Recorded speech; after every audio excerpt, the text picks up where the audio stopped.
Okay, hello. So anyway, this is Owen McCarthy, and sorry, just checking something.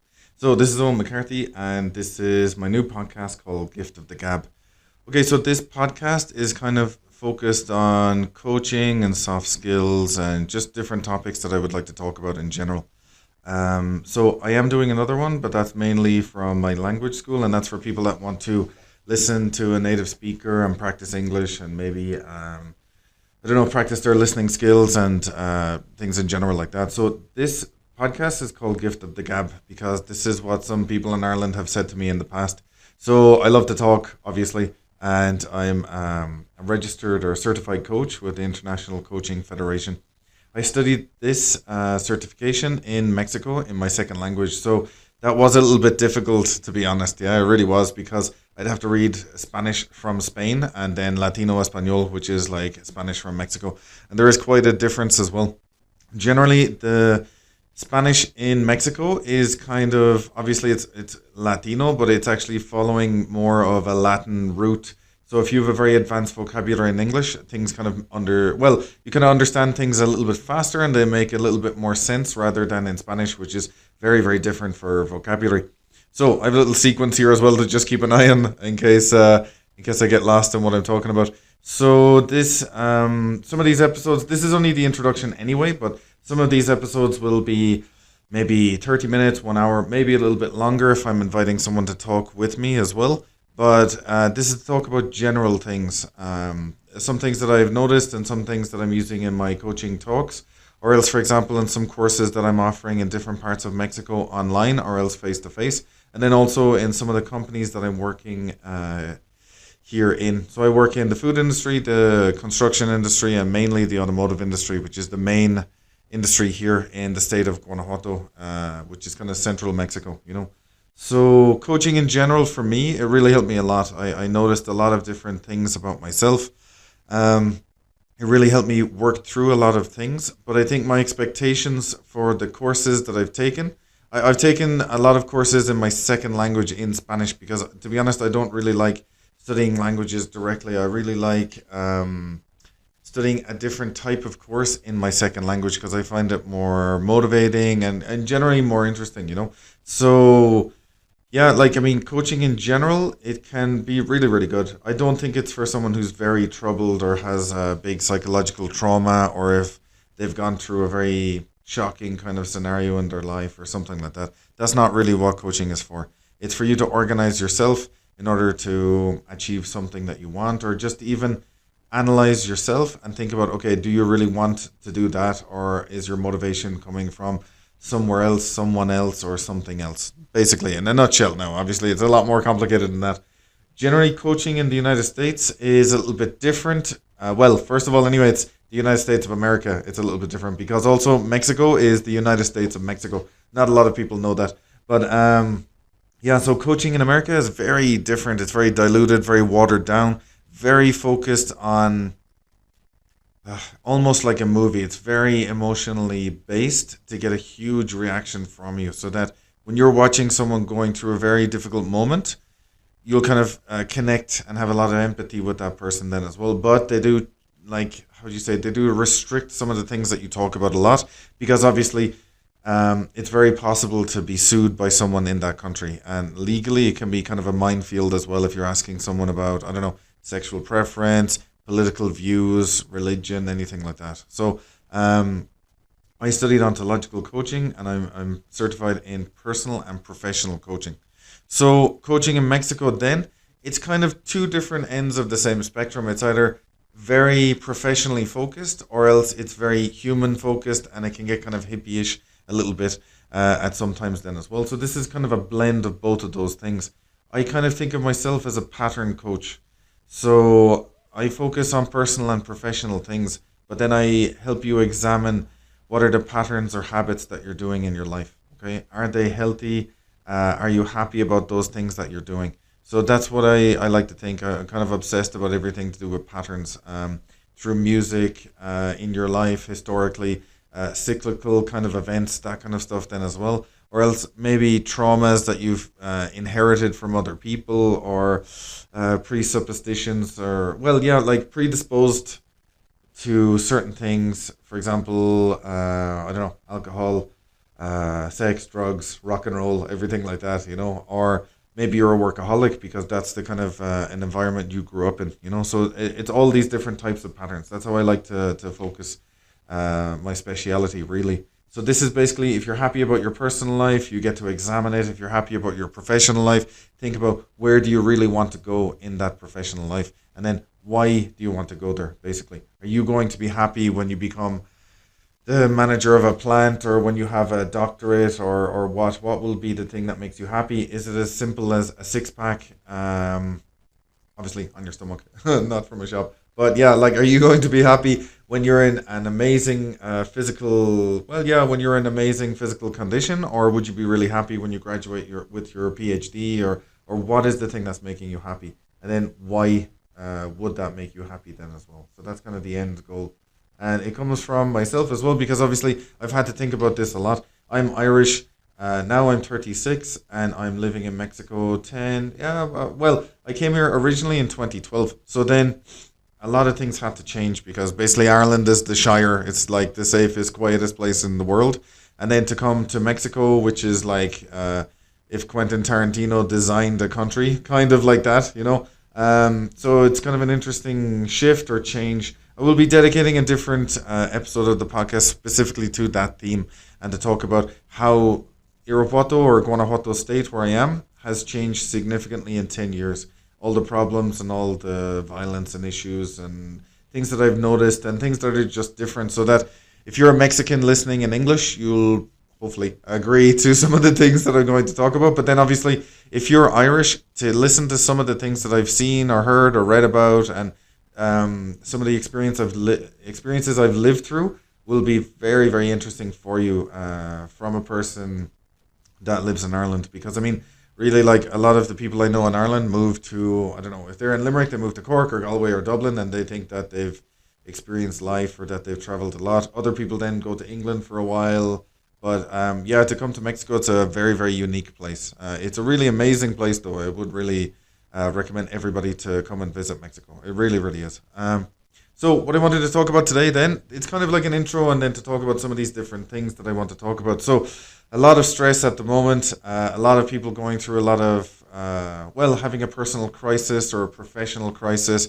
These are kind of the long, what are they called? The long effects of the pandemic, So these are the consequences that people are going through. Hit me very hard, I think, personally, not really professionally. But definitely personally, it was a big, big shock, as everybody went through, it really, really did. But yeah, stress has increased tenfold in the last 5 years, really, Every country in the world is kind of suffering from either high level of inflation or hyperinflation, like Turkey or Argentina or something like that. So obviously that's a big, big thing for a lot of stress and crisis. I would also recommend then as well, Googling the photos of Venezuela, how much actual physical printed money you need to buy everyday items. And I think it was National Geographic photographer did a series of photos where you have like stacks of bills behind like a kilo of meat, and that's hyperinflation.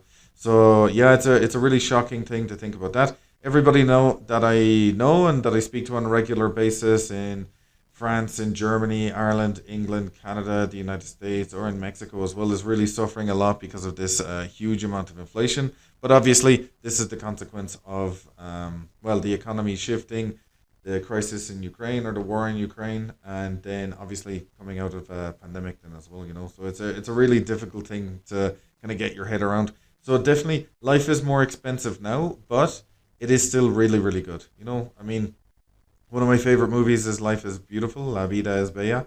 But it's a really, I watched it again recently, I think for like the fifth or sixth time. But you should watch that movie and understand the title even more. Is that no matter what that kid and his family went through, at the end of the day, life is still beautiful. And that's a really important message for a lot of people. That yes, you're going through a really shitty time. Maybe it's the worst time of your life, but it's always going to get better, and that life is kind of worth the living, So it's a really important thing. And the thing is, as well, is that this idea that like man plans and God laughs is kind of true if you believe in God. That you have all these wishes and dreams and everything like that, like everybody had. And for me here, it was the 19th of March. It was just after St. Patrick's Day, when the shit hit the fan, and everything changed. And now you're a completely different person than you were the year before, and a few years even before that. There's a drastic change in who you are, and you have to adapt to that. I think a lot of people now are suffering or having a lot of anxiety or stress because they're trying to go back to that person that they were pre-pandemic. And you have to remember is that like that person is dead and he doesn't exist anymore. So I think that's a really important thing, not to worry too much, because I mean, there's always another crisis, but then there's always another opportunity. There's always another pandemic, a recession. Like now we're talking about a global recession after a pandemic, but there's always going to be some type of crisis. There always is. You're never going to have just this amazing time when nothing is wrong. So I think that's a really important thing to keep in your mind, is that yes, today is kind of shitty, but tomorrow could be really good. Maybe next month will be really bad, but then the month after that will be really good. So, I mean, like, entropy, I mean, the only constant is change. It sounds kind of cheesy and things like that, but I think it's really, really true, is that like there's always some benefit around the corner, some huge opportunity as well. And I think really I would like, I mean, to talk about myself, any opportunity that I got since I came to Mexico, I took it. And I think I would recommend that for a lot of people as well, is that whenever you get an opportunity where it's personal or professional, if there's a chance of a really good relationship and you want to go into it like head first and just go and do it, you should do it, because how many other opportunities will you have for a person that you love or a person that you really like? It could be like obviously a girlfriend, boyfriend, wife, husband, or anything like that. But then obviously it could be just like a really nice person that could be a really good friend for the rest of your life or even a short time. Professionally, then as well, I think really if you're in a job and you're not happy, you probably shouldn't be in there because I mean you'll kind of turn into a tumor eventually in that organization. So, I mean, if you're not happy where you are, you should always be studying something else to help your professional career. Because basically, wherever you want to go in your professional life, you're kind of building a recipe for someone to be really impressed with in the future. Here in Mexico, you really have to be as competitive as possible. You need a university degree to get an administration job, obviously. Then you need a master's. Then, if you're doing, I don't know, lean manufacturing, you need a green belt, black belt, master black belt, or you need to be taking certification courses, diplomas, everything like that. So that's the thing that you should be thinking about as well, is that professionally, any opportunity that you get, you should take it. The thing that I've seen a lot in these coaching courses that I've been giving is that younger people put everything down to money. That's the thing, and it's very short sighted to only think about the money. You have to think about the time that you're going to sacrifice for this company. You also have to think about the work environment. So I mean, if some company is offering you like a 10% raise, but maybe all those like co-workers are two-faced or horrible, or just the environment is very heavy and toxic, it probably isn't worth 10% extra. So um, to feel happy and comfortable in your environment is a really important thing. I think they did some survey in one of the clients where I work here, and like they said that the most content job that they have found all across the world is a bricklayer.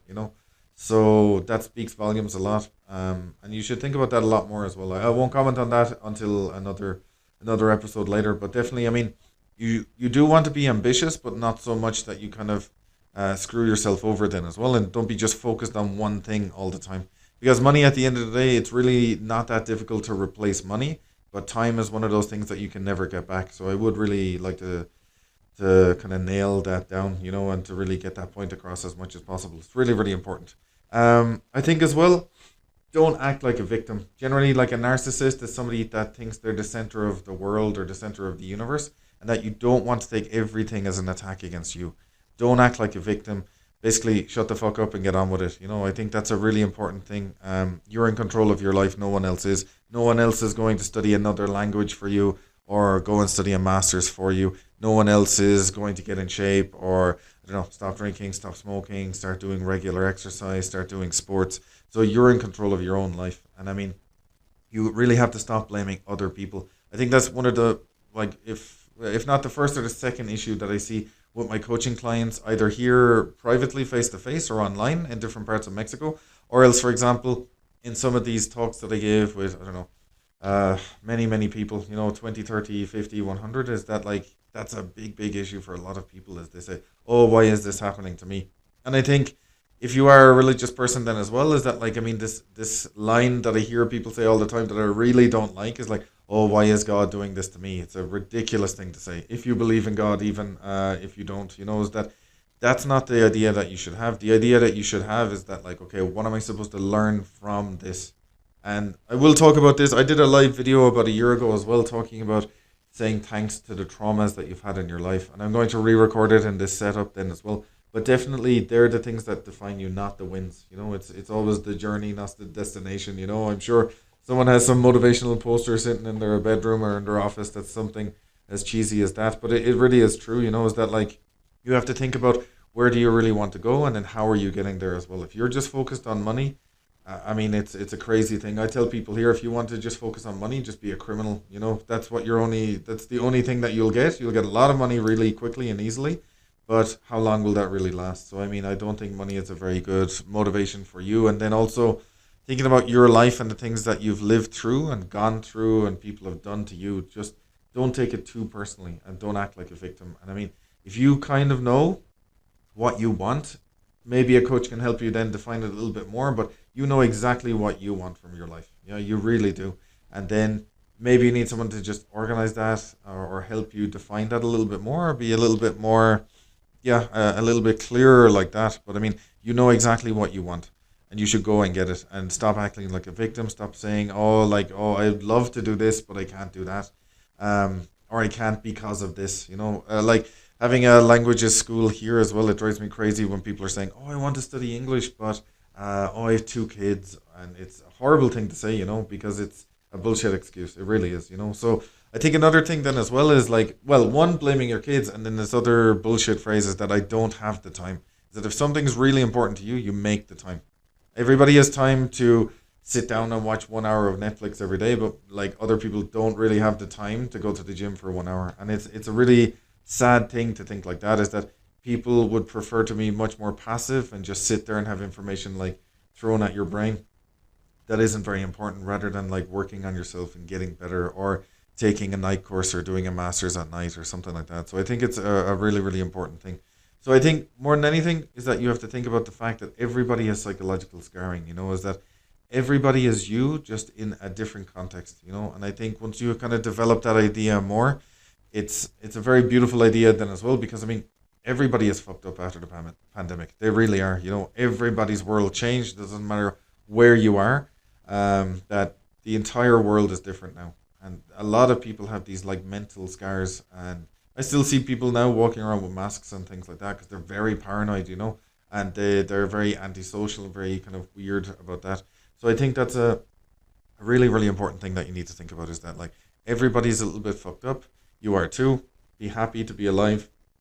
Make a plan and see where you want to go, and then just go for it. You really should stop putting it off. And I think that's a really important motivational tool then as well, is that, oh, I always wanted to do this, but, and just, you're ruined as soon as you get to that but. So I think that's the thing for you, is that if you really want to get better, that's what you should be doing, is that like focus on one thing that you really want, write it down, make a plan, have a, like, I don't know, like have a whiteboard in your room, a small mini one, and write down exactly what you want to do, and then go and do it, and stop procrastinating and stop putting it off, because I mean, the best time is now, that's the thing. And I think that's the thing that a lot of people really need to think about after the pandemic, is that our time is very finite and very short then as well, and that if you really want something, you have to start working for that as soon as possible, if not right now after this video. Okay, basically. Okay, so I'm going to stop now anyway. This is like kind of an extended introduction, I suppose. So if you like this anyway, I'm going to be uploading everything onto the same channel on my YouTube channel. So it's Eoin McCarthy, EOIN, on YouTube. And then also subscribe, like the video. Thank you very much. Also as well, if you have any comments or suggestions of what you would like me to talk about, or just what you thought of this video, please upload that then as well in the comments section. Thank you very much. Stay safe, and thanks for watching. Bye bye.